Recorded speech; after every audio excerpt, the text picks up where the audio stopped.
Во однос на политиката на привлекување може само да ви кажам дека она што сега го правиме во изминативе веќе 9 месеци, година да најде со новиот мандат на оваа влада, квалитативно многу различен пристап од тоа што на пример го прават соседите.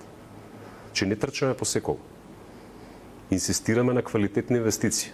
Квалитетна инвестиција не подразбира да имам јас повеќе луѓе со кои што ќе се сликам или ќе сечам ленка. Квалитетна инвестиција подразбира повеќе луѓе да добијат работа, ама не било каква работа. Да добијат работа која што е добро платена. И секако квалитетна инвестиција подразбира тие компании да плаќаат повеќе пари во буџетот на државата. И направивме една анализа која што покажа бројките ќе ги објавиме.